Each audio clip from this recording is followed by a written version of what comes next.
با توجه شما گفتاری ادبی از سلسله خوانش بدیعی. سامیان گرامی، حالا گفتاری 25 را از روی یکی از شاهکارهای بی‌نظیر ادبیات فارس و تاجیک بستان سعدی در قرائت عبدالرشید خوجمخالف بشنوید.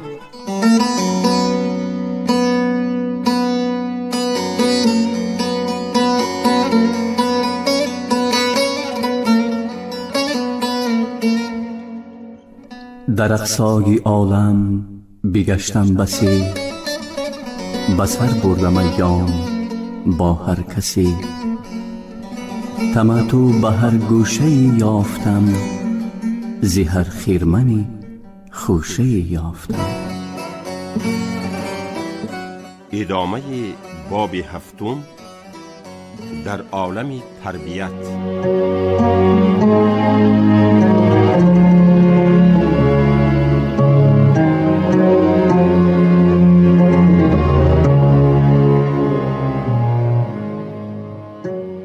یکی پند میداد فرزند را، نگه دار پندی خردمند را. مکن جور با خردگان پسر، که یک روز رفتد بزرگی بسر.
یکی را بگفتم ز صاحب دلان، که دندان پیشین ندارد فلان.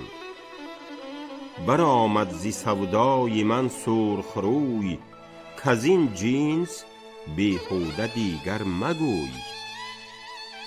تو در وی همان عیب دیدی که هست، ز چندان هنر چشم عقلت ببست.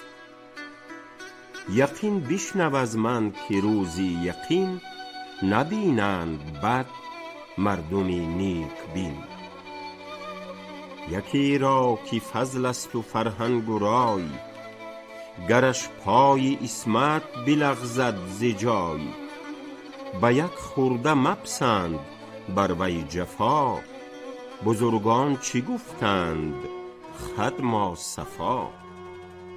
بود خار و گل با همی هوشمند، چی در بند خاری تو گل دسته بند. گرت زیشت خویی بود در سریشت، نبینی ز طاووس جز پای زیشت. صفای به دست آوری خیره روی، که ننماید آیینه تیره روی. طریق طلب کز عقوبت رهی، نه حرفی که انگشت بر وی نهی. منه عیب خلقی فرومایه پیش، که چشمت فرو دوزد از عیب خویش. چرا دامن آلوده را حد زنم، چو در خود شناسم که تر دامنم. نشاید که بر کس درشتی کنی، چو در خود به تأویل پشتی کنی. چو بد ناپسند آیدت خود مکن، پس آنگه به همسایه گو بد مکن. من ار حق شناسم وگر خود نمایی، برون با تو دارم درون با خدایی. چو ظاهر با عفت بیاراستم، تصرف مکن در کژ و راستم. اگر سیرتم خوب و گر منکر است، خدایم بصر از تو داناتر است. تو خاموش اگر من بهم یا بدم، که هم مال سود و زیانی خودم. کسی را به کرداری بد کن عذاب، که چشم از تو دارد به نیکی ثواب. نکو کاری از مردمی نیک رای، یکی را بده می نویسد خدای. تو نیزی عجب هر کی را یک هنر، ببینی ز 10 عیبش اندر گذر. نه یک عیب او را بر انگشت پیچ، جهان فضیلت برآور به هیچ. چو دشمن که در عیب سعدی نگاه، به نفرت کند ز اندرونی تباه. ندارد به 100 نکته نغز گوش، چو ضعفی ببیند برآرد خروش. جز این علتش نیست کان خود پسند، حسد دیده نیک بینش بکند. نه مر خلق را صنع باری سریشت، سیاه و سپید آمد و خوب و زیشت. نه هر چشم و ابرو که بینی نکوست، بخور مغز پیسته بینداز پوست.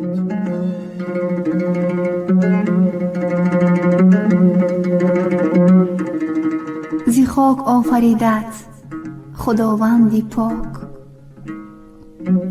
پس بنده افتادگی کن چو خاک. حریص و جهان سوز و سرکش مباش، زی خاک آفریدندت آتش مباش.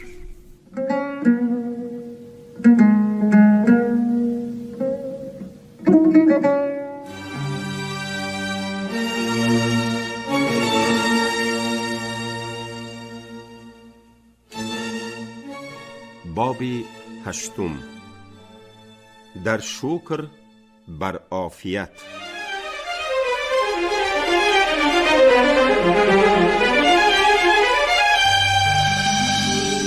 به چابکتر از خود مینداز تیر، چو افتد دامن به دندان بگیر. در اوراق سعدی چنان پند نیست، که چون پای دیوار کندی مایست.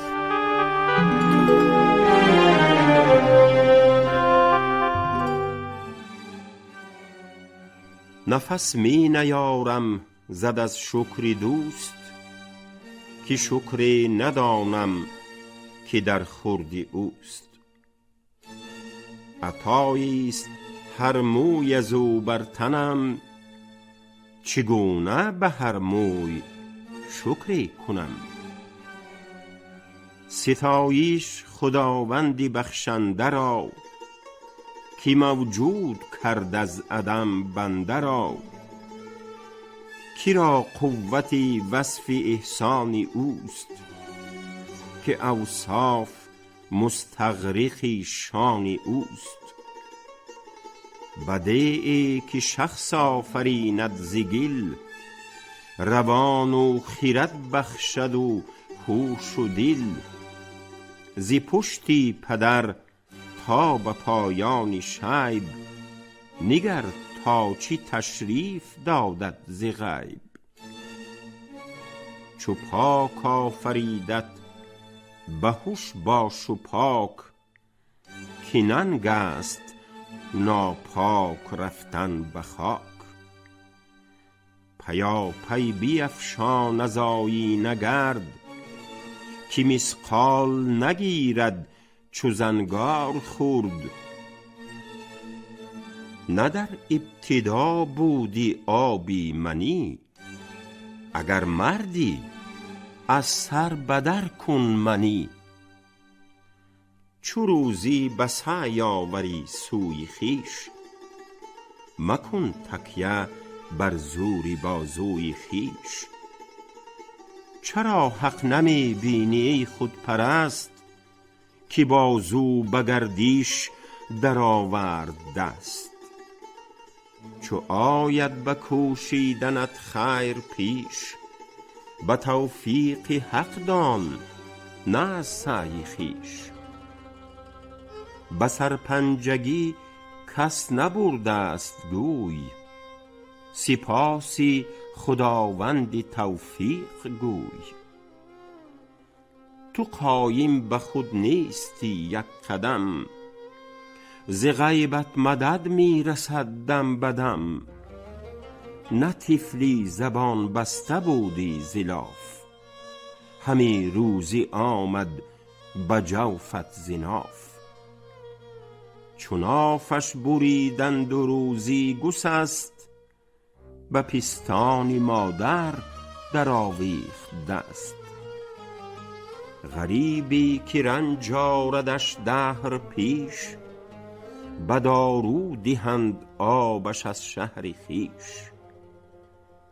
پس او در شکم پرورش یافته است، ز انبوت معده خورش یافته است. دو پستان که امروز دلخواهی توست، دو چشمه هم از پرورشگاهی اوست. کنار و بری مادری دلپذیر، بهشت است و پستان در او جوی شیر. درختی است بالای جان پرورش، ولد میوه‌ی نازنین در برش. نه رگ‌های پستان درونی دل است، پس ار بنگری شیر خونی دل است. به خونش فرو برده دندان چو نیش، سرشته در او مهر خونخوار خویش. چو بازو قوی کرد و دندان ستبر، براند از لبش دایه پستان به صبر. چنان صبرش از شیر خاموش کند، که پستان شیرین فراموش کند. تو نیزی که در توبه طفلی راه، به صبرت فراموش گردد گناه.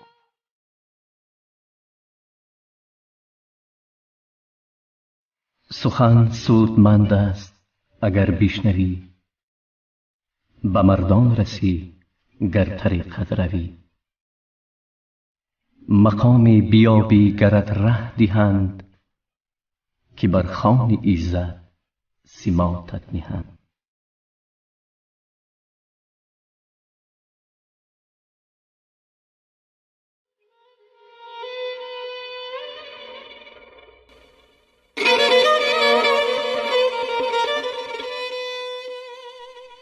جوان سر از رای مادر بتافت، دلی دردمندش به آذر بتافت.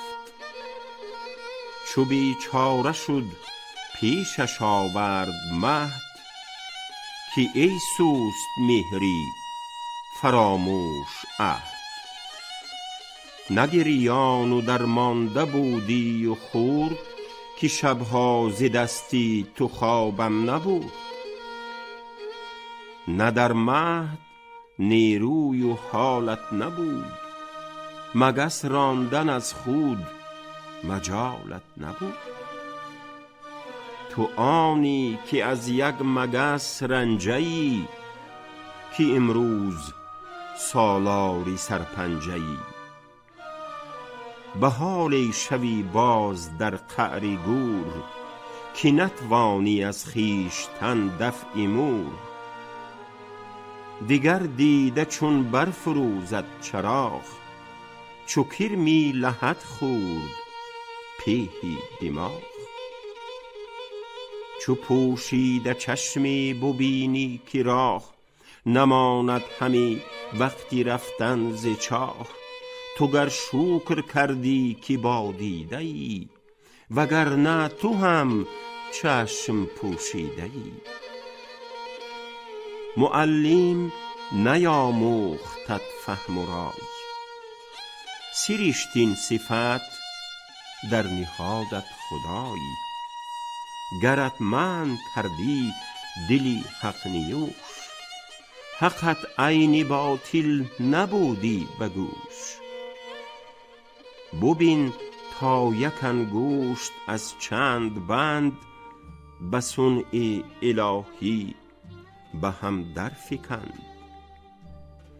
پس آشفتگی باشد و ابلهی، که انگشت بر حرف صنعش نهی.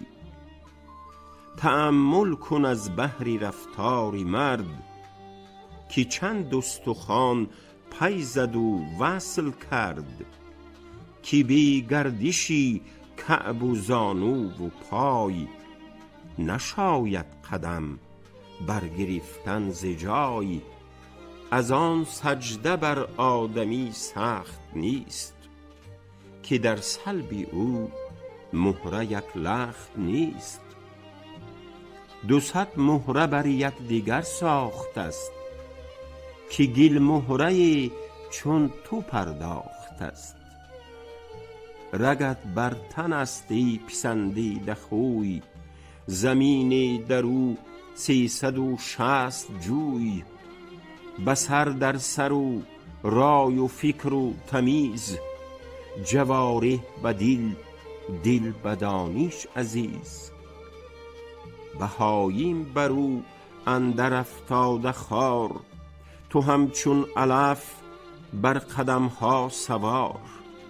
نگون کرده ایشان سر از بهر خور، تو آری به عزت خورش پیش سر. نزیبد تو را با چنین سروری، که سر جز به طاعت فرود آوری. با این عام خود دانه دادت نه کاه، نکردت چون این عامی سر در گیاه. ولیکن بدین صورتی دلپذیر، فریبا مشو سیرتی خوب گیر. رهی راست باید نه بالای راست، که کافر هم از روی صورت چو ماست. تو را آنکه چشم و دهان داد و گوش، اگر عاقلی در خلافش مکوش. گرفتم که دشمن بکوبی به سنگ، مکن باری از جهل با دوست جنگ. خردمند طبعان منت شناس، بدوزند نعمت به میخی سپاس.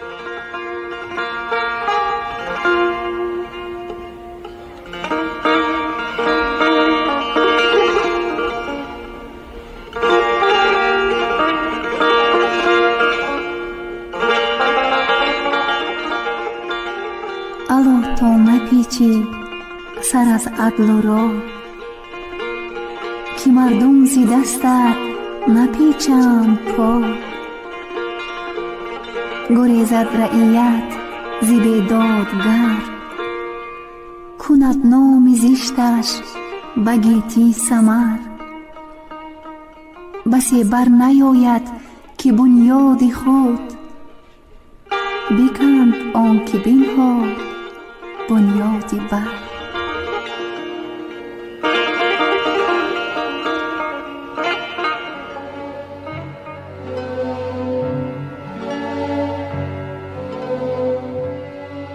ملک زاده زسبی ادهم فتاد، و گردن درش مهره بر هم فتاد. چو پیلش فرو رفت گردن به تن، نگشتی سرش تا نگشتی بدن. پزشکان بیماندند حیران در این، مگر فیلسوف زیونان زمین. شنیدم که سعیش فراموش کرد، زبان از مراعات خاموش کرد. سرش باز پیچید و رگ راست شد، وگر وی نبودی ز من خواست شد. دیگر نوبت آمد به نزدیک شاه، نکردان فرومایه در وی نگاه. خردمند را سر فرو شد به شرم، شنیدم که می رفت و می گفت نرم. اگر دی نپیچیدمی گردنش، نپیچیدی امروز روی از منش. فرستاد تخمی به دستی رهی، که باید بری عود سوزش نهی. فرستاده آمد بری شهریار، بکردان چه گفتش خداوندگار. ملک را یکی عطسه آمد ز دود، سر و گردنش همچنان شد که بود. به عذر از پی مرد بشتافتند، بجستند بسیار و کم یافتند. مکن گردن از شکر منعم مپیچ، که روزی پسین سر برآری به هیچ.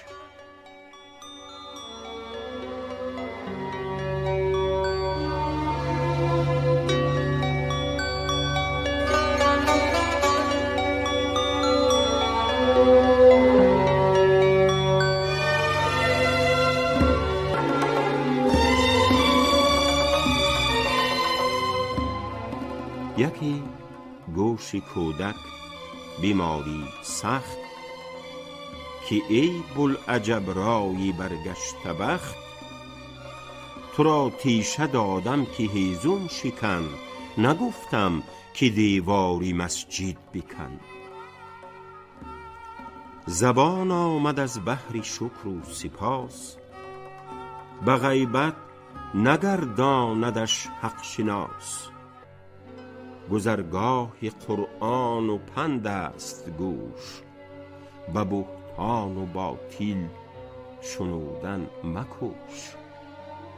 دو چشم از پی صنع باری نکوست، ز عیبی برادر فرو گیر و دوست. شب از بهر آسایشی توست و روز، مهی روشن و مهری گیتی فروز. سپهر از برای تو فراشوار، همه گستراند بساطی بهار. اگر باد و برف است و باران و میغ، وگر رعد چوگان زند برق تیغ. همه کاردارانی فرمان برند، که تخمی تو در خاک می پرورند. اگر تشنه مانی ز سختی مجوش، که سقای ابر آبت آرد به دوش. ز خاک آورد رنگ و بوی طعام، تماشاگهی دیده و مغز و کام. عسل دادت از نحل و من از هوا، رطب دادت از نخل و تل از نوا. همه نخل بندان بخایند دست، ز حیرت که نخل چنین کس نبست. خور و ماه و پروین برای تو اند، قنادیل سقفی سرای تو اند. ز خارت گل آورد و از نافه مشک، زر از کان و برگی تر از چوبی خشک. به دستی خودت چشم و ابرو نگاشت، که محرم به اغیار نتوان گذاشت. توانا که او نازنین پرورد، به الوان نعمت چنین پرورد. به جان گفت باید نفس بر نفس، که شکرش نکاری زبان است و بس. خدایا دلم خون شد و دیده ریش، که می بینم این آمت از گفت بیش. نگویم دد و دام و مور و سمک، که فوجی ملایک به اوجی فلک. هنوزت سپاس اندکی گفته اند، ز بیور هزاران یکی گفته اند. برو سعدیا دست و دفتر بشوی، به راهی که پایان ندارد مپوی.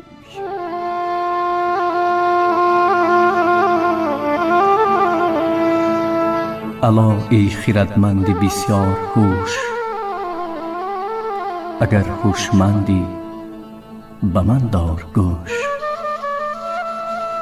بلند آسمان زیر پای آوری، اگر پند سعدی به جای آوری.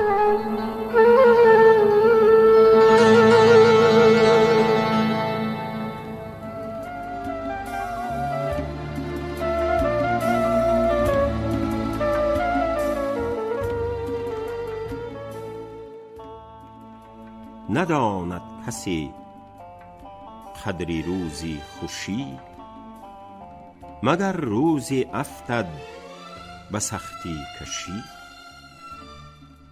زمستانی درویش در تنگ سال، چی سهل است پیشی خداوند مال. سلیمی که یک چند نالان نخفت، خداوند را شکری صحت نگفت. چو مردانه رو باشی و تیز پای، به شکرانه با کند پایان بپای. به پیری کهن بر ببخشد جوان، توانا کند رحم بر ناتوان. چی دانند جیحونیان قدر آب، ز واماندگان پوست در آفتاب.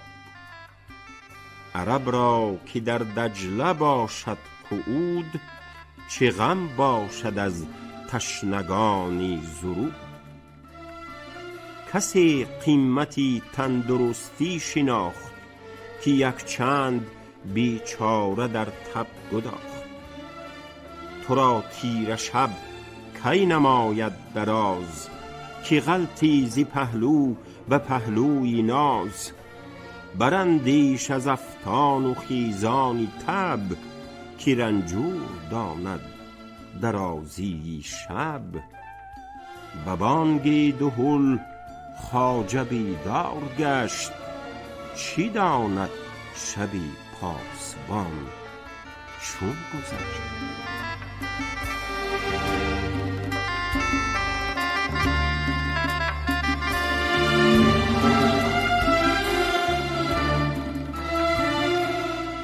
شنوندگان ارجمند، شما گفتاری 25 را از روی بوستان سعدی در قرائت عبدالرشید خوجمقالov شنیدید. کارگردانی برنامه شیرعلی نغزلی.